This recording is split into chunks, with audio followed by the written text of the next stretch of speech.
बांग्लादेश में एक बार फिर आगजनी, हत्या, तोड़फोड़ और विरोध प्रदर्शन देखने को मिला।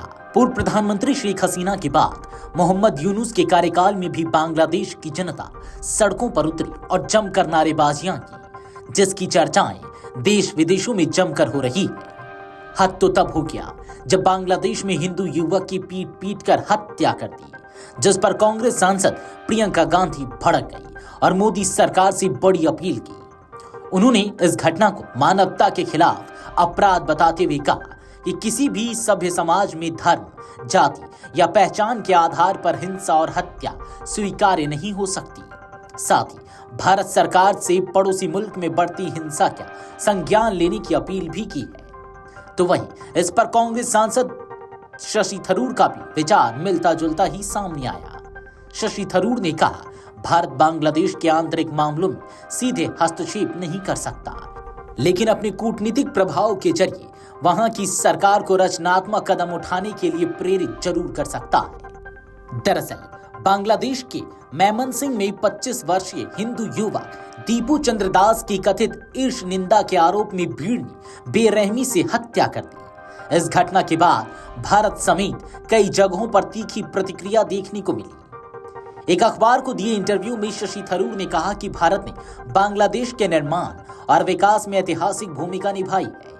ऐसे में नई दिल्ली को यह अधिकार है कि वह ढाका की सरकार से बातचीत कर अल्पसंख्यकों के खिलाफ हिंसा रोकने के लिए ठोस कदम उठाने का आग्रह करे।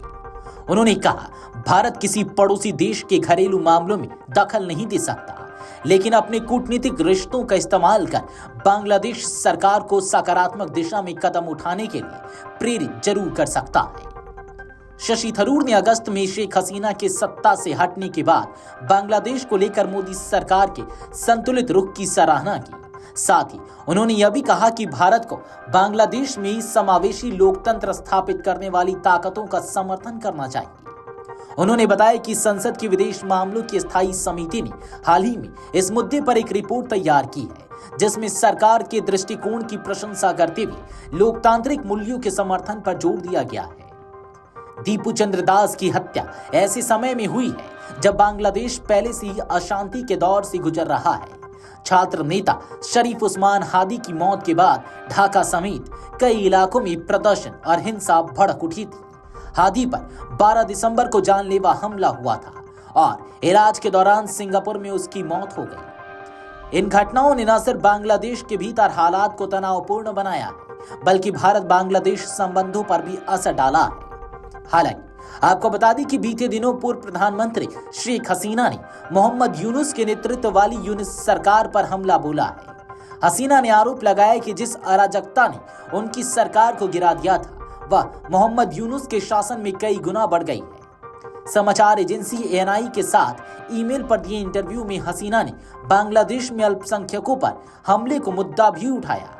उन्होंने मोहम्मद यूनुस को भारत और बांग्लादेश के बीच तनाव के लिए जिम्मेदार ठहराया और कहा कि यूनुस सरकार के पाले हुए चरमपंथी दुश्मनी को पैदा कर रहे हैं। उस्मान हादी की मौत पर यूनुस सरकार को घेरते हुए हसीना ने कहा, यह दुखद हत्या उस अराजकता को दिखाती है जिसने मेरी सरकार को गिरा दिया था। यूनुस के शासन में यह हिंसा कई गुना बढ़ गई है। उन्होंने कहा कि यूनुस सरकार या तो इसे मानने से इनकार करती है या इसे रोकने में शक्तिहीन है। हसीना ने कहा कि ऐसी घटनाएं पड़ोसियों के साथ संबंधों को भी खराब करती है। भारत इस अराजकता, अल्पसंख्यकों के उत्पीड़न और सभी चीजों के पतन को देख रहा है। वीडियो डेस्क अमरउजाला.com। अगर आप ये वीडियो YouTube पर देख रहे हैं तो हमारे चैनल को सब्सक्राइब कर बेल आइकन दबाएं और Facebook पर देख रहे हैं तो हमारे पेज को लाइक करें।